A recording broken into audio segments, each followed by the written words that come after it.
Hello and welcome on Sport Update on Trust TV. I'm Adini Jishafe. Nigerians are still battling the euphoria of Eyimba winning the Super 6, that is MPFL Super 6, and from next season to be MPF. But right now, we just have to look at some stories trending in the world of sport alongside Olawale Peters. Good to have you. Thank you, Adini. It's my pleasure being back to the studio. Yes, let's set the ball rolling from the MPFL now. Super Eagles Supporters Club. Right now, well, the hails IMC, Interim Management Committee, for setting up what a wonderful the Supers and also the Bridge League. Congratulations, Eyimba Football Club. Eyimba, they won the league, and also the IMC, they've been appreciated by a lot of Nigerians, and not forgetting the fact that Super Eagles Supporters Club are also part of this. Including me also. I'm part of those people that are congratulating them for doing a very fantastic job. And I think what the football needs right now is to have the people at the end of affairs that people trust. Trust plays a vital role in terms of not only in football, in any managerial cadre.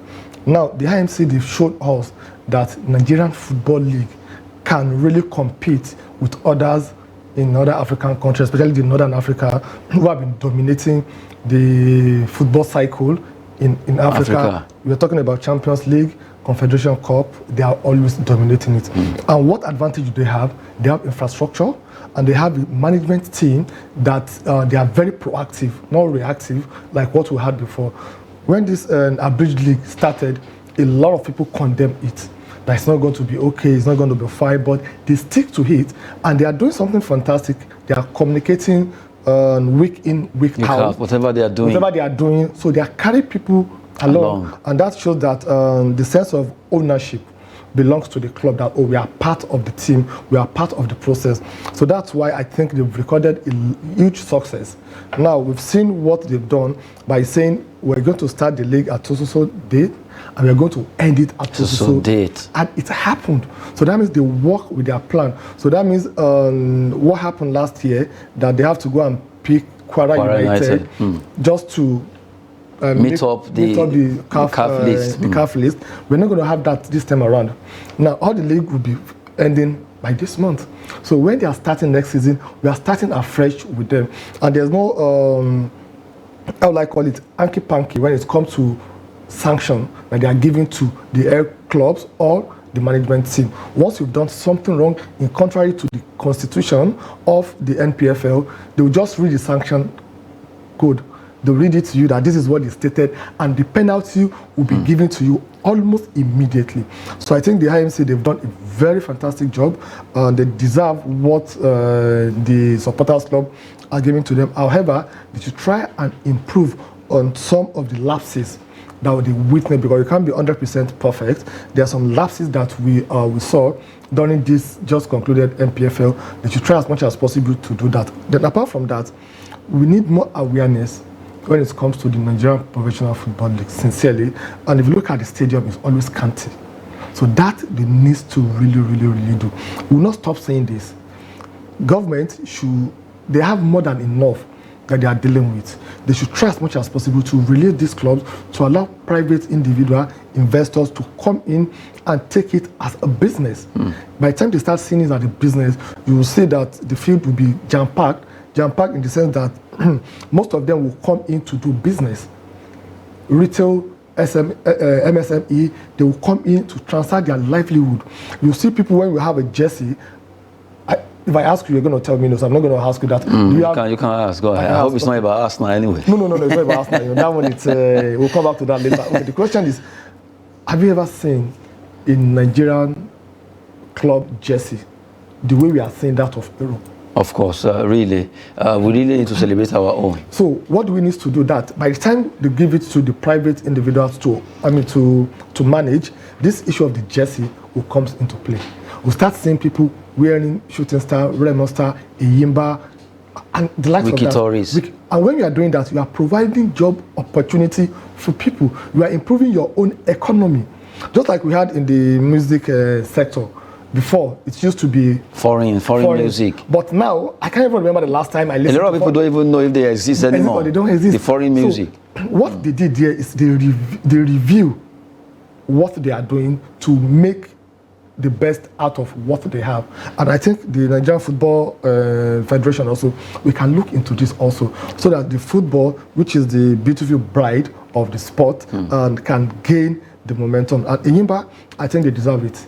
Finidi George has done a very fantastic job, and the players too, they are dedicated and committed, that they want to get there and represent Africa. If you recall vividly, I think they're the last African and they're the last Nigerian club to win the Champions League. Courtesy and His Excellency Ojiuzo Kalu, while he was the state governor. You see the amount of money he pumped in. Look at what Rivers United did also. You see the amount of money that His Excellency, the past governor of Rivers State, Wike, what he did also, because this sport they were talking about, it's all about money. You need money. It's big business. Big business, and people are ready to invest in it. I think it's a very, very good one. And the win by Enyimba shows that it's not about you being invisible that makes you to win the league. In fact, you took that from my mouth. Bende Insurance was almost unbeaten throughout the season. They played 21 games without losing. And funny enough, they didn't win the cup. You know the reason why they didn't win the club? They are more defensive minded. So they are not really going out for, let me win the game. Worst case scenario, let me get draw. Look at the 24 matches they play. They have almost the same draw like what they win. But in this Super 6, if you draw a match, it's going to give you 1 point, while others is giving them 30 points. From the word go, I know it will be difficult for them to win it because of their mindset. So that their mindset, they need to really change it. I thought the coach would change the tactics. That the tactics I use when we are playing the Abridged League will be different from the tactics I'm going to use for the Super 6. Because for the Super 6, we are playing 5 teams. And what you need to guarantee you winning the league is at least you have to win 3 matches. That is 9 points. Then either of the 2 you can draw.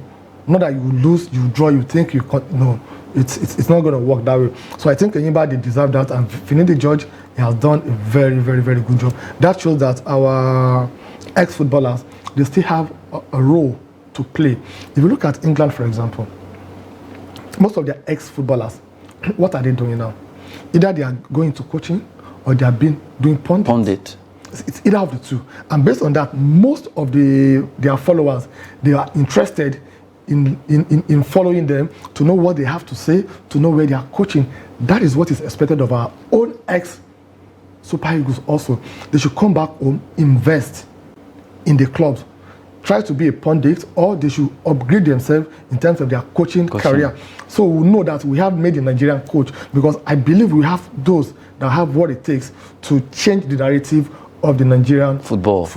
Sincerely, until we get there, then we're going to see how it's good. But I think they really need to look into that. Well, commendation coming towards the IMC Interim Management Committee for the fact that they were able to organize the MPFL for this season, and that will be the last time you'll be hearing MPFL, because right now from next season it will be MPL, Nigerian Premier League. They already have a new logo starting from next season right now. Well, for MPFL, can still last by the time they play the Federations Cup. Rangers against Bende Insurance will be coming on 21st of June, but right now Nigerians are really supporting and at least hailing the IMC for doing a yeoman's job organizing the that is the MPFL Super 6 that got Enyimba winning that particular title, 100 million going to that club there. But right now, let's look at the team of the this team, the Super 6 team actually made the team of the tournament. Let's look at the Super 6 best 11. You look at the goalkeeper, Olorunleke Ojo, that's the goalkeeper of Enyimba. The formation 4-3-3. Coach Finidi George of Enyimba is the coach of the Super 6 best 11. You have Ebube Duru, who also made the call to the Super Eagles invited player. He plays for Rivers United Defense. Benjamin Tamino of Bende Insurance, Kalu Orji, Lobi Stars, Ismail Sadiq, Remo Stars, Maurice Chuku, who plays for Rivers United, Cooper Ikenna, Enyimba, Divine Wachuku, Bende Insurance, and you have Sadiq Abubakar, Emeka Obioma, who scored the highest goals in this competition. 16 goals he scored. Mark Gibson, also of Rivers United. I think a very good one here. And if you look at the attacking option, you have 2 Enyimba's players. That shows that they are attacking minded. So that's what I said earlier, that the Bende Insurance is supposed to have changed their mindset, their pattern when they are going to the Super 6. It's a different ball game. Well, they have Divine Nwachukwu there, who is a defensive midfielder. Then also they have another attacker, Benjamin Tanimu, who is, a defender also. So that shows that they need to change. They need to change their narrative. Going to the next season, I think they should learn from that. And this formation is a very good formation, 4-3-3. This formation can play for Super Eagles. That's what we said during the morning show. Seriously. Why didn't we look at this formation, look at these players, just give them that opportunity? Okay, now if they go, if they play against Sierra Leone and we lose, what do we gain to lose? We're not going to lose anything, because even the so-called Super Eagles, they failed to qualify for the World Cup. At least, even at home. They failed to do that. So why didn't you give these people a chance? This is what they call motivation. Call them, talk to them. I believe you have what it takes to qualify else. There's nothing those people in Europe are doing that you cannot do. But the only issue is that you've not gotten the exposure that you need. Go there. That is what they need. They are hungry for success. They will be. I have 100% confidence that if you take this team, this Super Six to play Sierra Leone will not beat them. The worst result they will give us is a draw. It's a draw, and that will now make all the so-called regular shirts in the Super Eagles to sit up.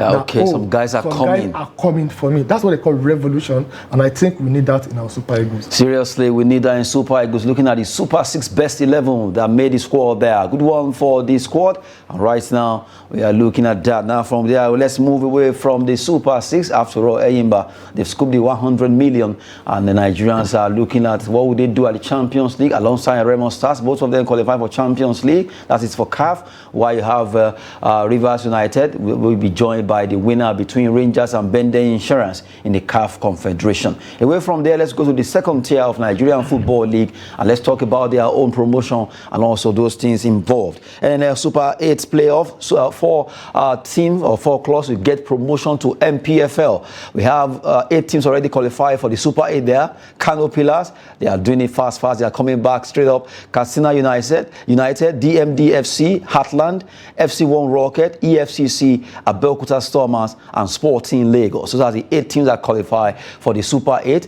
and the top 4 will get promotion to the MPFL. Yeah, I think it's going to be very interesting also, and it won't look like what happened during the group stages that will happen this time around. Everybody needs to change their tactics, and they know that if they didn't get it right here, they'll have no opportunity to play in the NPFL next season.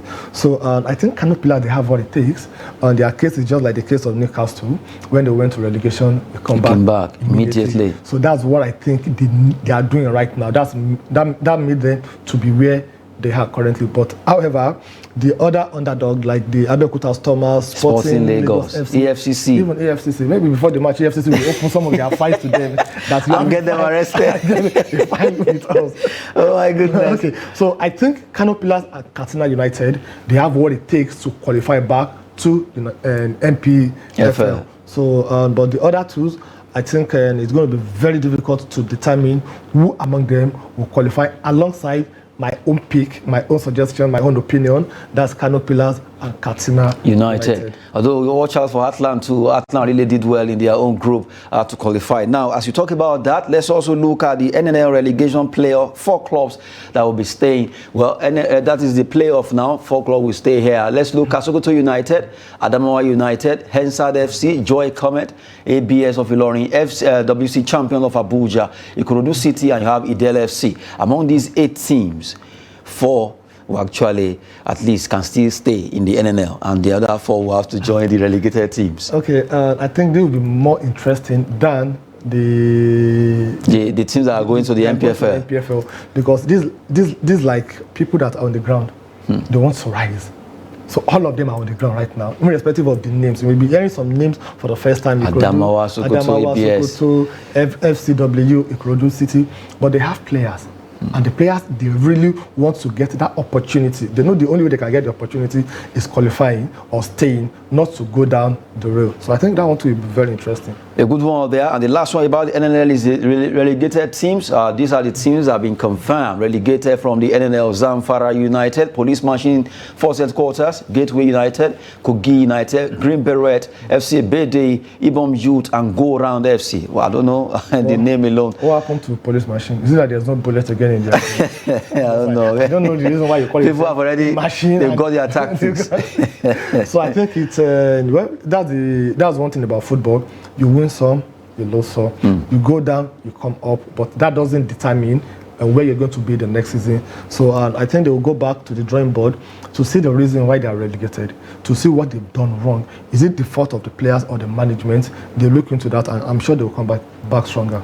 Well, that actually take us away from Nigeria as we quickly look at another story, but this time around internationally. That is Manchester City, the winner of UEFA Champions League. They dominate UEFA Champions League 2022-2023 team of the season right now. After winning that particular call, UEFA rolled out the 11 players. Let's look at that squad that have been rolled out by UEFA there. You look at from the back, the goalkeeper is no other person than Thibaut Courtois of Real Madrid. You have Di Marco of Inter Milan, Bastoni Inter, Ruben Dias of Manchester City, Kyle Walker, Man City. In the midfield, you have Rodri, Man City are actually getting the player of the tournament. De Bruyne of Manchester City, John Stones, who really have been standing like a stone for that club, Vinicius Juniors of Real Madrid, Erling Haaland, the robotic striker, and Bernardo Silva of Manchester City.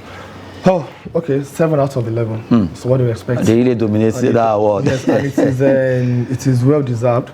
Take it or leave it. I think the Manchester City, they deserve all what they won this season. Take it or leave it. And for in Europe also, this is a trophy that they are obsessed with for a very long time. It's one of the reasons why they brought Pep Guardiola. So Guardiola now can belongs to the group of one of the best coach in the world. At least in England, it's only Manchester United that won treble in the year 1999. So it means him and Alex Ferguson. Alex Ferguson, they are the only one that have won it in Premier League. And you can see between 1999 up to this time, you can see the number of years it took another coach or another team to win or to meet the record of Manchester United.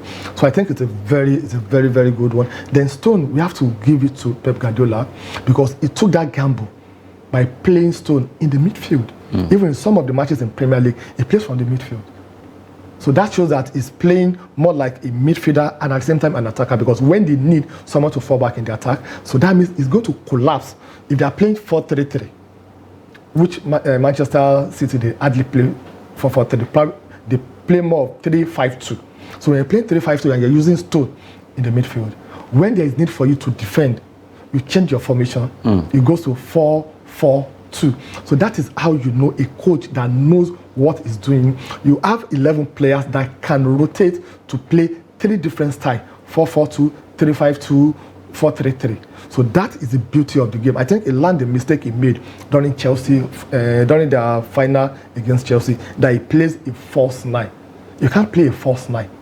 So that is what won them this, and I think all the players they deserve it. They deserved it. Seriously, looking at the UEFA Champions League team of the season 2022-23, they are a good one for Manchester City. 7 out of 11, really dominance in that particular team. Now, right, let's move to the second tier. Let's look at this story. Boniface named in 2022-2023 Europa League team of the season. Well, this is Victor Boniface, a Nigerian, played over there in Belgium for Union Glorieux there in the Belgian Jupiler League, and right now he's been listed among the best of the best when it comes to team of the season. And you look at it from the goalkeeper, you have Sevilla, the Morocco goalkeeper, they call him Bono there. He's a goalkeeper with a smile. Acuna of Sevilla, Smalling Chris of Roma, you have Tar of Leverkusen, Navas of Sevilla. Also in the middle of the park is Pellegrini, who plays for AS Roma, Matic, the player has been with Mourinho for several years, also of Roma, Rakitic of Sevilla. At the front, you have the 3 Musketeers, where you have Rashford of Manchester United, Victor Boniface of Union St. Louis, and also have Dybala of Roma. What's a team? What a team. And the way the Europa League is now, is like it's even more competitive than Champions League, kind of. Sincerely, at least this season. Now look at all these players. These guys, if they face... so I hope there will be a competition between Europa best 11 and UEFA best 11, and see how they're going to take it out. And you can see Chris Smalling, this is a player that has been rejected by Manchester United. You can see what he's doing or what he has done with Roma. The same thing with Abraham before he left to England also. So I think it's a very good one. Unfortunately, Roma didn't win the trophy, but they have the highest number of players together with Sevilla. They are on tie 4-4. So that means Sevilla has four players, and Roma too, they have their 4 players. So I think it's a very good one. And I'm so surprised, like I said in our morning show, why Boniface? If you could make this team of the season for Europa. So what excuse do we have? That your coach. Your coach. No, it's not my coach. Your coach didn't invite me. No, it's your coach. It's your own coach. Okay, I agree. This is my coach. If they gave me the opportunity to coach Super Eagles, sincerely, jokes apart, I would do far better than what Pizarro is doing. Sincerely, I would do better than what Pizarro is doing. So that Boniface, I don't know the reason why he did not invite him. And these are the things that demotivate players. Tomorrow, if he decided not to play for Nigeria, he's playing for Belgium or another country, we'll not be criticizing him that you forget your fatherland. The fatherland has already rejected him. So what do you expect from him? Because he need that to add to his CV, to add to his profile that I've played for my country. Not that you invited him, he said he's not coming. All the leagues have stopped for now. So there's no excuse for anybody not to come in. So I think Pizarro didn't do well by not inviting Boniface. Now he has his 21 players. Is he, after we qualify for the Nations Cup, that will now invite Boniface? What about those that have worked for the qualification? So that one also will bring an issue inside the camp. Everybody will be disgruntled that why this? We are the one that played all the qualifiers. We're not bringing Boniface. That's one of the reasons why I think he made a very serious mistake. Should have started by now. By now, not until when the soup is done already. A good one there. We're going to be looking at the team of the season from UEFA to Europa now. Let's go to the third tier of UEFA competition. That has to do with that's Europa Conference League. And let's look at the team of the season there. From the goalkeeper, you have Areola Alfonso, who plays for West Ham. You can't take that away from Areola. He did so well. And also Fiorentina, Biraghi is there at the defense line. A guard, West Ham, Milenkovic, who plays for Fiorentina, FC Barcelona of Switzerland, Ndoye. And in the midfield is Declan Rice, the man of the moment that almost all the club in England are courting. Declan Rice, £100 million worth, West Ham, Paqueta, West Ham, Basel, Diop. And you look at the front three, that's the attackers. Now you have Bowen, who actually did so well at the final for West Ham. Antonio, another fantastic player, also played for West Ham. And then Gonzalez of Fiorentina. It seems West Ham also dominated this one. Yeah, and that is expected because of what they did. And it's not really easy for them, but they've made that point. 6 players. 6 players from 11 players. They've won it. And if you look at it from beginning to the end, as in Bowen did very well. The goal is scored. We all knew it is not really easy for him to. Then Anthony, a lot of people don't like him because he's not a player that bagging goal on weekly, daily basis. But look at his work rate. Look at his assistant. He's a player that is a striker, but you see him at the back. Antonio plays like more of like Firmino. Yes. Who does the work. He doesn't really care much about the goal, but if it comes good, but let me help my team. That is the kind of spirit that is expected in a player that wants their team to succeed. It's a teamwork. It's a unit work. So I think it is well deserved. But for West Ham, I think they shouldn't make that mistake that Leicester City made. When Leicester City won the Premier League, almost all their players, they sold them, they left, and look at where they have. Really affected them. So it's not all about money. So West Ham should not make that mistake again. Now they're not going to play in Europe next season because they concentrated more on this conference league and they've won it. They should now have a team, their team that they have this, they understand themselves better. They should continue for next season so they can take them to either Europa or conference league. If Declan Rice should leave, Bowen should leave, take it or leave it from me, it's going to affect them finished. Because they are the engine room of their team. So they should do everything possible, humanly possible, to let them remain where they have. But I doubt that for Declan Rice right now, because it seems Rice is really ready to go and get beans in another club. Because we've seen Newcastle and Arsenal. In fact, Arsenal, they are at the forefront of getting the signature done. And you can bet with me, anytime Rice and Beans stays together, this is money talking. £100 million.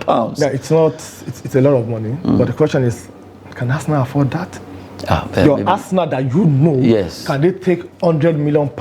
No, they don't. I know they can be very merciless when it comes to spending, but it seems things are changing now. Football is involved. Not up to them paying £100 million for Declan Rice. Apart from that, what about his weekly wages also? Because apart from meeting the £100 million, they're going to have a personal agreement with him on how much it will be paying him on weekly basis, monthly or yearly.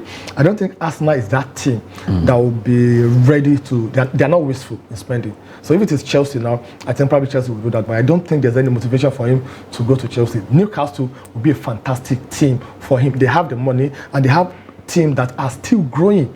So I think it can key into the Newcastle team that Arsenal have a good defense, sincerely. The problem with Arsenal is attacker.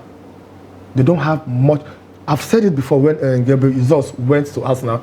He's not that player that Arsenal really need. I think it's a very good one if Rice remain with West Ham. You shouldn't look for Beans anywhere. At all. Just not to look for Beans there. That will be it on Sports Update on Trust TV with Olale Peter. It has been a wonderful time. Thank you, Adeni. It's my pleasure being here. Yes, I'm Adeni Ajishafe. Sport is always business and fitness. Thanks for watching.